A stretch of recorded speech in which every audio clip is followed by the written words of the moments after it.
So in the NBA, as I'm recording this, All-Star voting has been going on now for about a week, and just today the NBA announced that on March 7th it will be holding another All-Star game. There was questions whether there was going to be an All-Star game or not this year because of COVID, but there is going to be on March 7th. This is very exciting news for all of us NBA fans, and now we're about a third of a way through this short 72-game season in the league, and what I'm going to be doing in today's video is showing you guys my All-Star teams and what I think the rosters should look like this year for the game coming up on March 7th. Before we get started, make sure you guys subscribe to the channel so you don't miss out on any new videos, and now let's get started with my teams. So starting off with the Eastern Conference starters, as we know, for starters there are 2 guard positions and 3 front court positions. So starting off with the Eastern Conference guard, the first one, which I think should be a unanimous All-Star starter in the East, is Bradley Beal. Last season when Bradley Beal was snubbed of an All-Star spot, I was pretty upset because I really think he deserved it, and he's one of the best scorers in the league,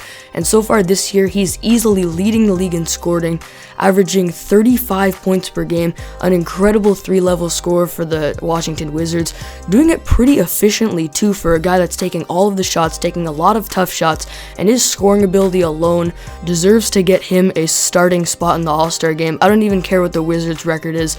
He is the leader right now for All-Star votes, which I'm very happy about, and he deserves to be an All-Star starter. The second one is a bit of a tough decision. It's between Kyrie Irving, James Harden, and Jaylen Brown, and I'm going to give it to Jaylen Brown because his scoring this year has been very consistent. He's breaking out on the offensive end of the floor, averaging 25 points per game for the Celtics. He's turned into a very good 3-level scorer. He's doing it on one of the best teams in the Eastern Conference, and he's been consistent on defense and is playing like an all-defensive caliber player. And for me, this season, that's what puts him above guys like Kyrie and James Harden, especially since they've been not great on defense, but also inconsistent with getting into actual NBA games. So my Eastern Conference starters for guards are Jaylen Brown and Bradley Beal. And then for the front court, it's pretty straightforward. I've got 3 easy decisions here. We're going with Kevin Durant, Giannis, and Joel Embiid. The only other guy here that could be in contention is Jason Tatum, but Kevin Durant is averaging 30 points per game, easily deserves to be in. Giannis is playing great on both ends of the floor as he always does, and Joel's playing like an MVP. So those are my Eastern Conference starters for this year. Moving on to the reserves for the Eastern Conference, the All-Stars that will be coming off the bench. I'm not sure how the NBA is doing it for reserves this year. They might be doing it this way, but the way I'm going to be doing it in this video is picking 2 guards, 3 front courts, and then 2 wild cards of any other players that I think deserve a spot in the All-Star game. So for the guards, I'm going with Kyrie Irving and James Harden, both on the Brooklyn Nets. Either of these guys could have been a starter as well. The reason I'm not putting them as starters is because their defense has not been good at all this season, and they've been, as I mentioned as well, a little bit inconsistent with playing time, breaking the COVID restrictions, which shouldn't be factored into the All-Star decisions, but they have missed games. But the reason they're still in is because they are definitely buying into winning on the offensive end of the floor with the Brooklyn Nets. Both are playmaking at a very high level and scoring the same way that they always do. So both of them on the Brooklyn Nets definitely deserve to make the All-Star game off of the bench. And then when it comes to front court, the first one is Jason Tatum, who in my opinion is basically easily a top 15 player in the league now. He's a great defender, rebounder, incredible 3-level scorer, great at shooting pull-up threes, and could be considered a top 10 player by the end of this season and is leading the Celtics to being one of the best teams in the East. Another one is Domantas Sabonis. He's led the Pacers to being a top 5 team in the Eastern Conference as well, putting up around 21 points per game and 12 rebounds per game on pretty good defense, very good efficiency, and has shown that he's probably the best rebounding non-center in the entire NBA. He's playing like an MVP caliber player this year and definitely deserves to be an All-Star. The last forward I have here is Julius Randle, and it was close between him and Jeremy Grant, but ultimately I'm going with Randle because of how good of a playmaker he's been and how he's keeping the Knicks in contention for a playoff spot, which Grant hasn't done with his Detroit Pistons.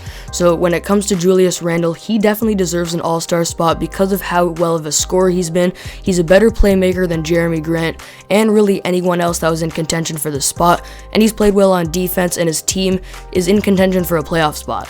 And then for the wild cards, the first one is Trae Young, who I didn't put as a guard for the reserves and not as a starter because of how he's not been doing well on defense and has been a little bit inconsistent with his scoring, but he's still scoring at an incredibly high rate, playmaking like he always does, definitely deserves to be an all-star. The last spot was between a lot of guys, but I ended up going with Zach LaVine. He's done a very good job on the offensive end of the floor. Pretty much everyone agrees that he should be in the All-Star game because of how he's doing. It was a bit of a debate. I could have left him out because his team isn't doing well and he's not leading them to anything, but he really doesn't have any help, and his scoring ability alone deserves to get him into the All-Star game. A few honorable mentions I have for the Eastern Conference here that just missed out on my all-star teams. We've got Nikola Vucevic, Bam Adebayo, Chris Middleton, Jeremy Grant, as I mentioned, Colin Sexton, and Fred VanVleet. 6 guys that definitely you think are deserving of an all-star spot, and I really think the NBA should push the all-star rosters to 15 players on each roster, but for now we just have 12, and unfortunately these guys have to miss the cut. Moving on to the Western Conference, again, starting with starters, we have 2 guard spots, and for the starters, it's between 3 guys for the 2 spots.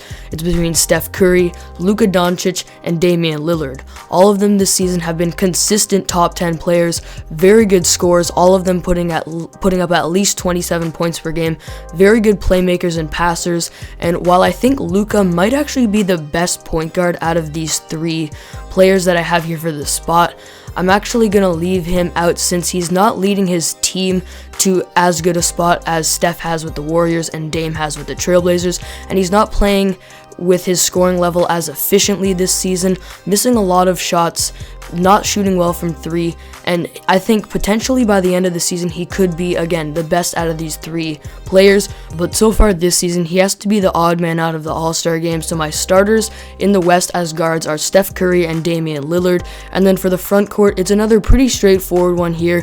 One is obviously LeBron James, who's playing like an MVP this season, scoring at a very high and efficient rate, playmaking, rebounding, defending like he always does, and LeBron's actually shooting 41% from 3 so far this season. I love how he's 36 years old and just decides to all of a sudden become a sharpshooter.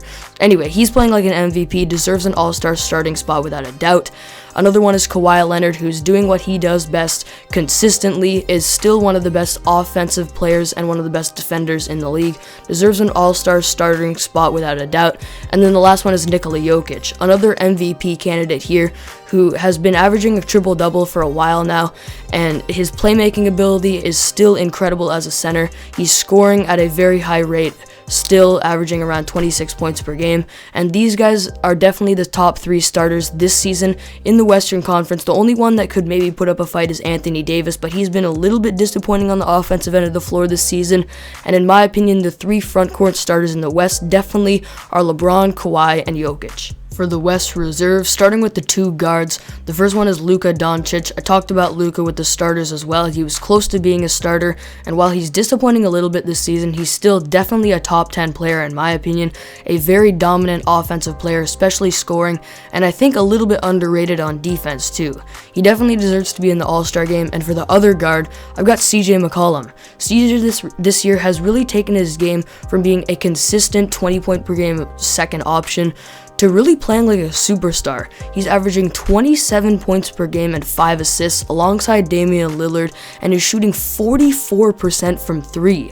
I'm actually surprised that a lot more people don't consider him as a potential starter in the All-Star game, but he's without a doubt in the game this year, deserves this second guard spot as a reserve.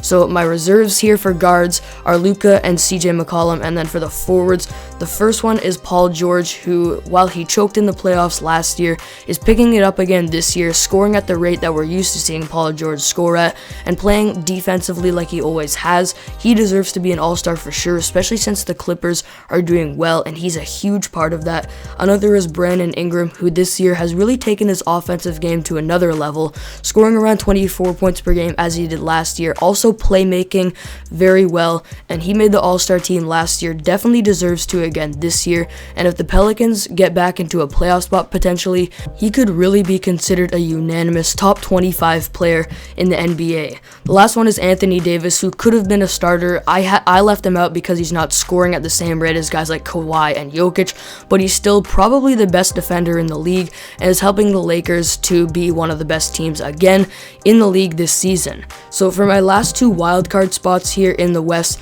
my first one is Donovan Mitchell, who I actually consider leaving out since I don't think he's playing as well as a lot of people think he is, but he's still averaging 24 points per game, has pretty much led the Jazz to the #1 seed in the Western Conference, which easily deserves him an all-star spot, and is playing pretty well defensively as well. So he deserves to be in the All-Star game. And then the last one is a little bit of a sleeper, and I think a lot of people would take some more guards over this guy, but I've got Christian Wood. And you guys know I'm very high on Christian Wood. I've talked about him a lot of times on the channel, how good he is in the pick and roll, how dominant he is at getting buckets around the rim.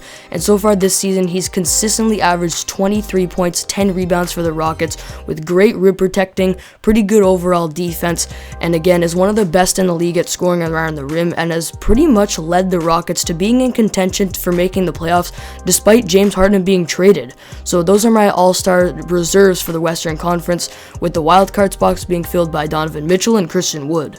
Honorable mentions for the Western Conference all-stars. One is Devin Booker. It was basically a toss-up between him and Donovan Mitchell. I had to go with Mitchell because of his defense and how his team is succeeding a little bit more, but overall I think Booker is probably the better player. This season I have to go with Mitchell for the All-Star game. Other honorable mentions for the West are Shai Gilgeous-Alexander, Chris Paul, Zion, Karl Anthony Towns, and Rudy Gobert. Again, NBA, come on man, we gotta extend these all-star rosters to 15 players. There's so much talent in the league, and we have to leave out a lot of players for the all-star game. So there you have it. Those are my all-star teams for the 2021 All-Star game coming up on March 7th. Those are what I think the roster should look like for the game this year. If you guys want to comment down below your all-star teams, feel free to go for it and comment down below anything you agree with the video, anything you disagree with, anything that you would change with my rosters, and be sure to leave a like on the video and subscribe if you're new so you don't miss out on any new videos. Thank you guys for watching, and I'll see you all next video.